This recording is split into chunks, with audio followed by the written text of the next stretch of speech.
You might get off the boat. My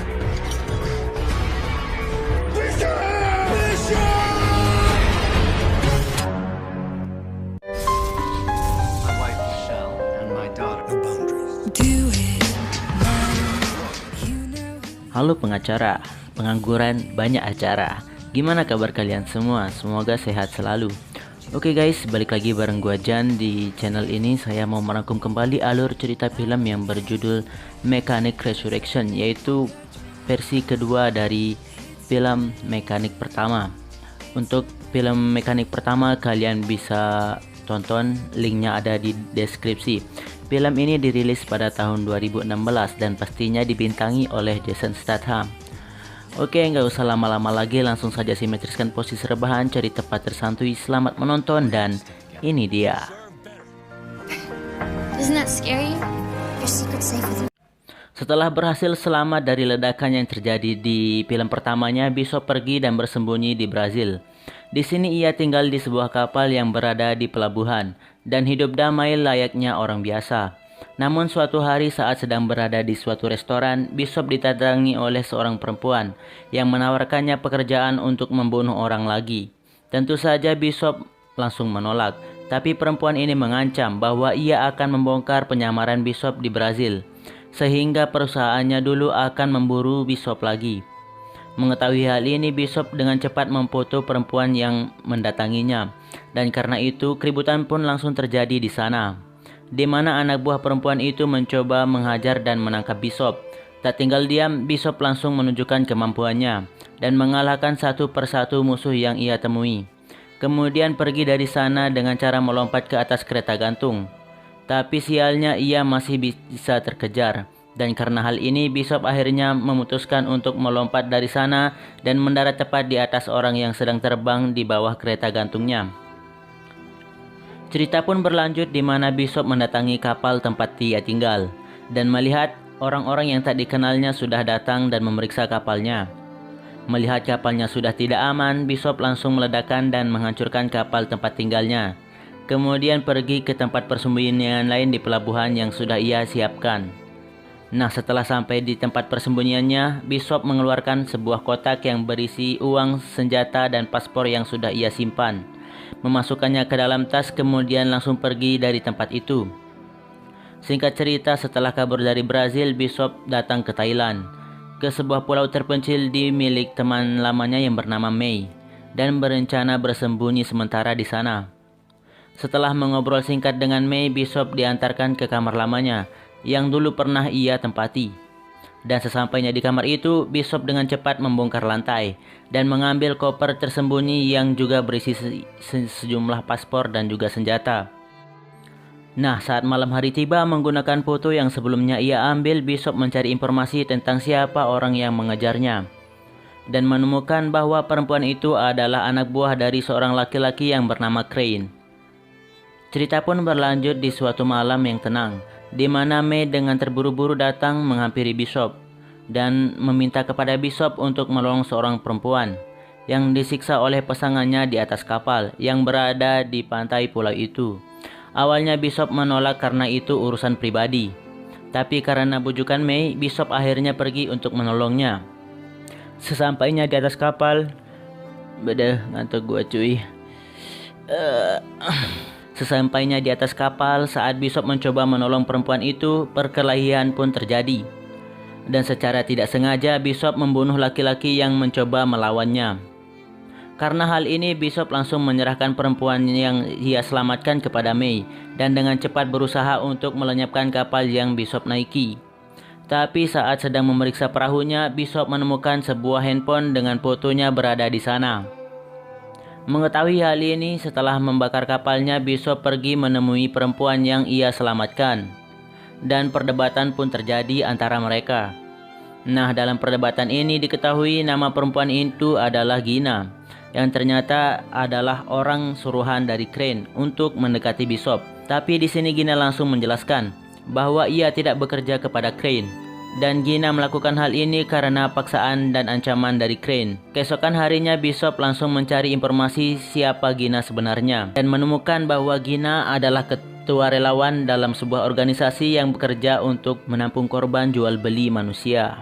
Oke, kita istirahat sejenak, kita cuci mata karena sudah lama tidak melihat hal yang kayak gini kan. Nyaman gitu anjir. Oke, lanjut.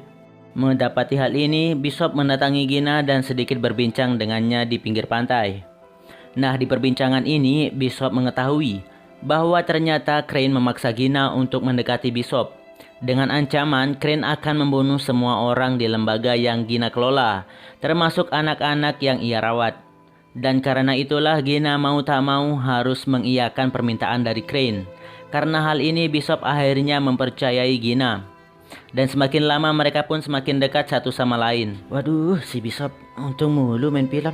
Gantian dong. Kemudian rasa cinta pun mulai tumbuh antara mereka. Tapi kebahagiaan itu tak berlangsung lama. Suatu hari tiba-tiba pulau mereka didatangi oleh anak buah Crane yang menyamar sebagai polisi untuk membawa Bishop dan Gina. Tak mau menyerah, Bishop pun mencoba melawan. Namun karena kalah jumlah, Gina dapat diculik dan langsung dibawa pergi oleh anak buah Crane. Nah, karena ditodongkan senjata, Bishop akhirnya mau tak mau harus menyerah. Kemudian mendapatkan telepon dari Crane yang mengundang Bishop datang ke tempatnya. Tempat pun berpindah di Bangkok, Thailand, di mana Bishop mendatangi sebuah rumah untuk memenuhi undangan dari Crane. Nah, sesampainya di sana, Bishop diperiksa, kemudian dipersilahkan untuk duduk. Tapi tanpa ia ketahui, ternyata bangku yang ia duduki sudah dipasangkan bom di bawahnya. Tak lama Crane pun tiba mendatangi Bishop. Dan karena bom di kursinya, Bishop tidak bisa melawan dan hanya bisa mendengarkan apa yang Crane katakan. Dan di sini Crane memberikan Bishop sebuah misi untuk membunuh 3 orang pedagang senjata dan membuatnya seperti kecelakaan. Dengan imbalan, Crane akan membebaskan Gina saat pekerjaan Bishop selesai. Karena Crane mengancam akan membunuh Gina, Bishop akhirnya terpaksa mengerjakan apa yang Crane perintahkan.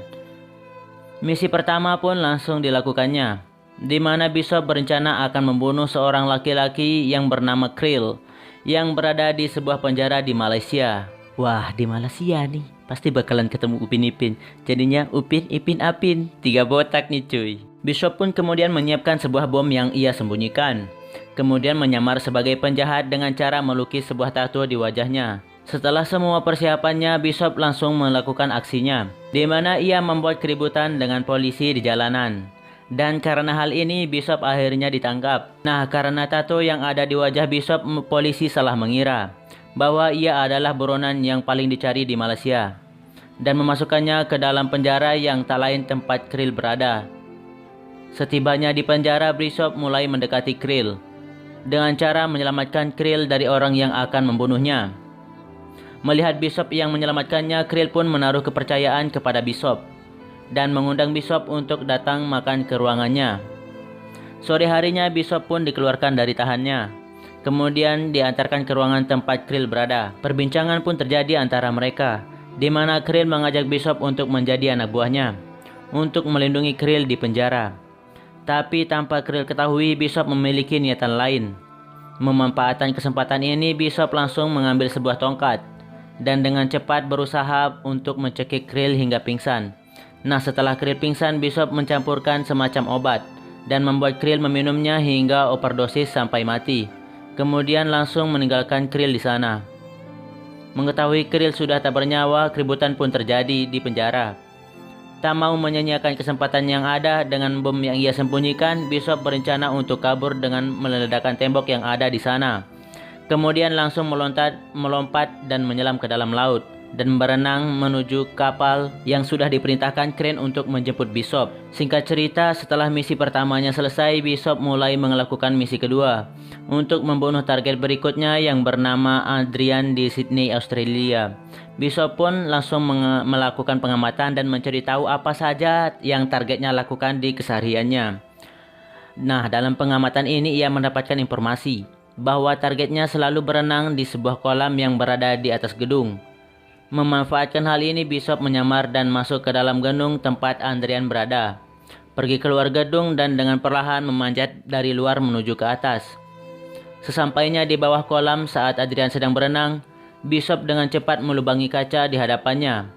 Kemudian memasukkan semacam bahan kimia yang membuat kaca kolam renang itu retak. Dan karena hal ini Adrian pun akhirnya jatuh dari kolam renangnya dan mati mengenaskan. Sedangkan Bishop dengan santainya pergi dari sana. Oke, cerita pun berlanjut di mana Bishop dapat menghubungi Gina karena sudah selesai menjalankan 2 misinya. Tak tinggal diam, Gina mencoba memberi Bishop petunjuk dengan cara menggeserkan kamera dan menunjukkan nomor kapal tempat Gina disembunyikan. Mendapati hal ini, Bishop langsung mencari tahu posisi di mana kapal itu berada dan pergi mengejar kapal itu menggunakan helikopter.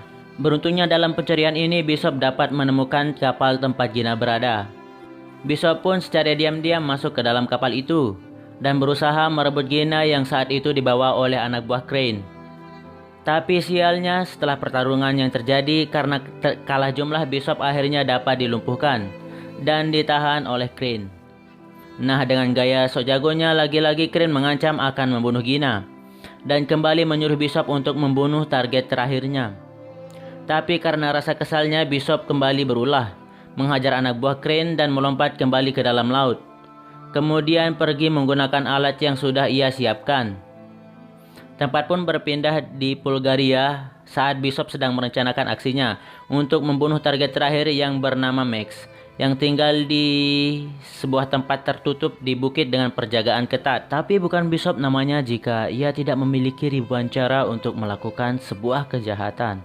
Benar saja, dengan memanfaatkan prosedur darurat yang ada, Bishop pergi ke sebuah rumah sakit, menembak salah satu penjaga dengan sniper dari jarak jauh, kemudian secara diam-diam menumpangi helikopter rumah sakit yang datang untuk menolong anak buah Max yang ia tembak.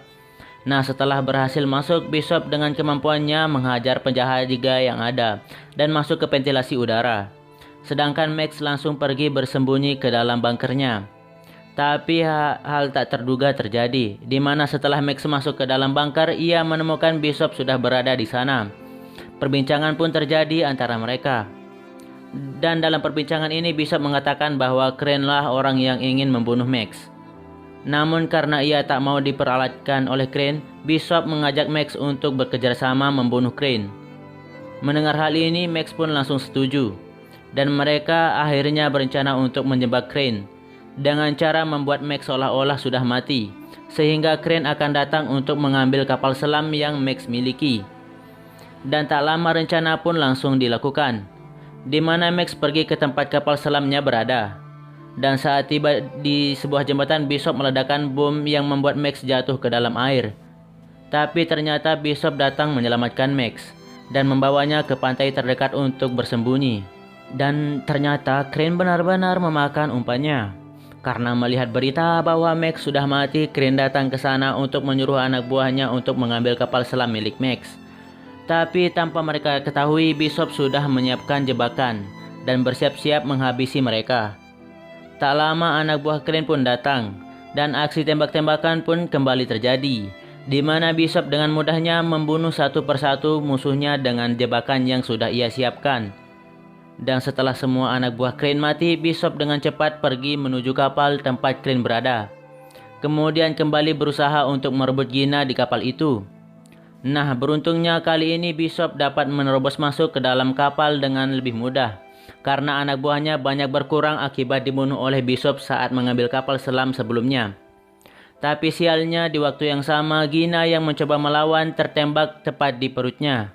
Melihat Gina yang tertembak, Crane langsung membawanya guna memancing Bishop dan berencana untuk meledakkan kapal sebelum ia pergi dari sana. Mengetahui kapal itu akan meledak, Bishop yang akhirnya bisa bertemu dengan Gina langsung membawa Gina ke kapsul penyelamat dan mengeluarkan Gina dari kapal itu.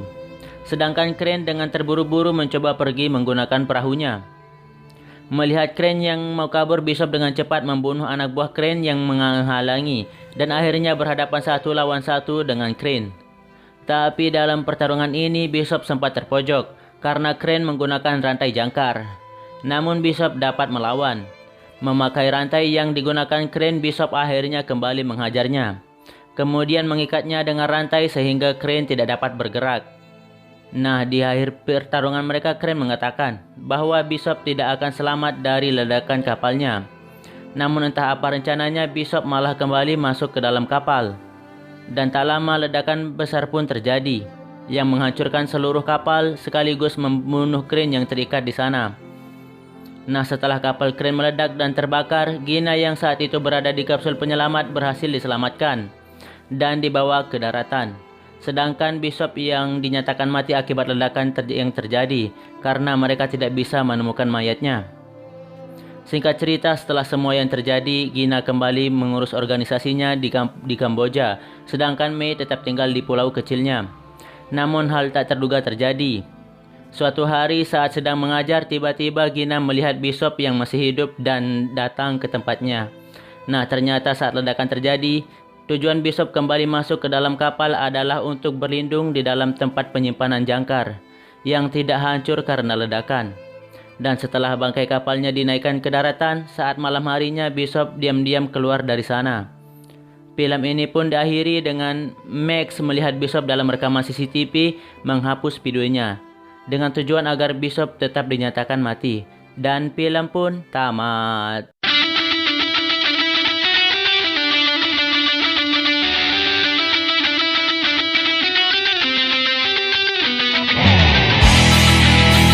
Oke, sedikit penjelasan tentang alur di film ini. Film kedua ini memiliki cerita yang lebih sederhana dari film pertamanya. Tapi dari segi kualitas, film kedua ini sepertinya sedikit di bawah dari film terdahulu. Terutama dari CGI atau visual effect yang kelihatan banget editannya.